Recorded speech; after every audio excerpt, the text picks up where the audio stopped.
Hey guys, it's AJ Clayson with Drunken Science with Benjamin Schild. So, I guess tonight we're working with dry ice. What do you say, Ben? Yeah, dry ice. It's a lot of fun. I enjoy it. Yep. Oh my. A little bit of it's steaming right now. little dry ice is a lot of fun. A lot of people play with it around Halloween because it's spooky and creepy and foggy. Mad science. Oh yeah. Wait, is dry ice safe to put in your mouth? No, I didn't put it in my mouth. I put it in my drink. Yeah, well, you got to be careful that it doesn't get into your mouth. I'm an adult. I'm careful. I science responsibly. You do science responsibly, but there's a lot of things you shouldn't be putting in your mouth. Well, that's a discussion for another day. We won't get into Ben's personal life here on tonight's show. So what are we talking about? The science of? So, dry ice. Dry ice.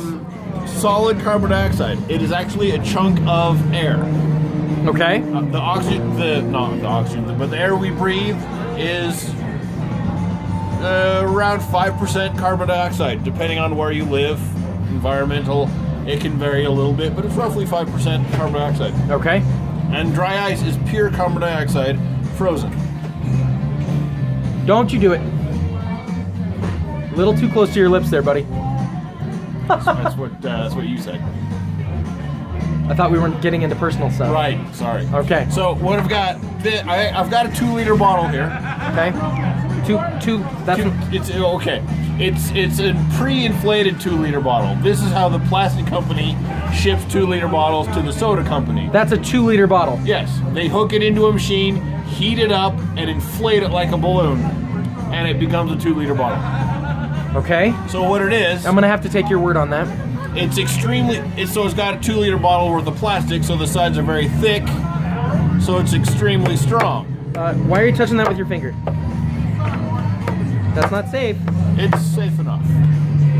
I'm just taking my dry ice, chopping it up into little pieces. Okay. Remember, kids, make sure a scientist is present when you science at home or at your local bar. I'm loading it into my bottle here. Okay. Because I'm going to blow something up? No.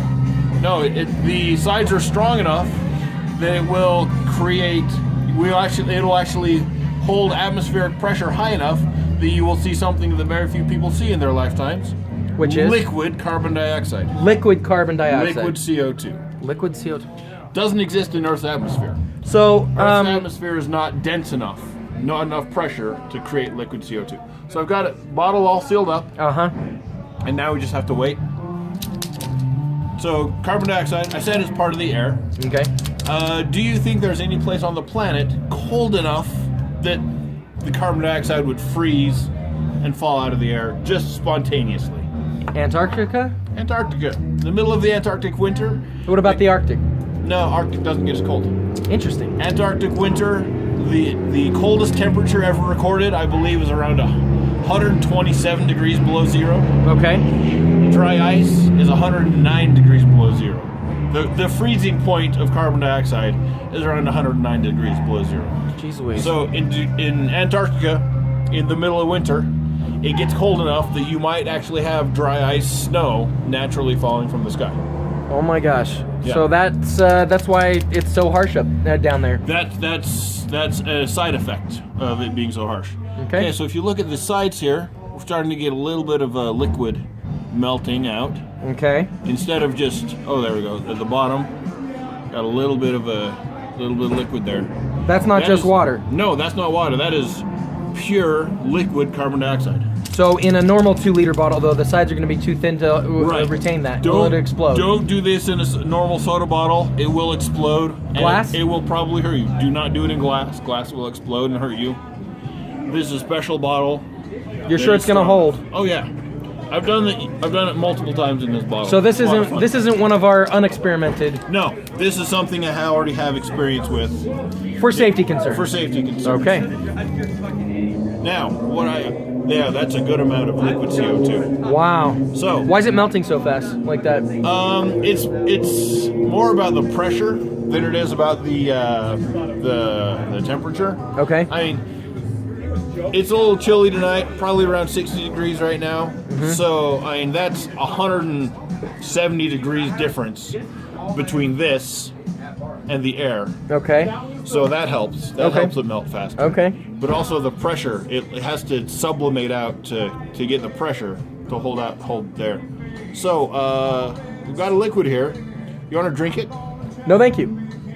No? Just a little sip. Don't swallow. How about you take a sip?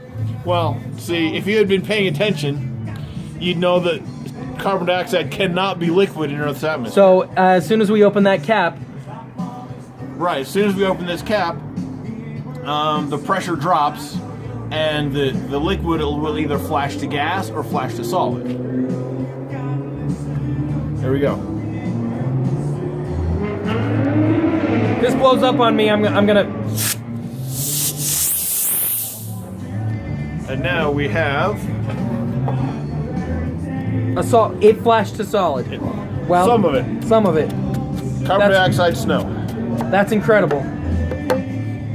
That's very cool. Oh, it's 109 degrees below zero cool. Always one for the dad jokes. A side effect here, I have in the past used crushed dry ice to make ice cream. Really? A lot of people make ice cream with liquid nitrogen, which is far colder. Right. But I have used crushed dry ice to make ice cream. And a side effect of using dry ice, your ice cream comes out just a little bit carbonated.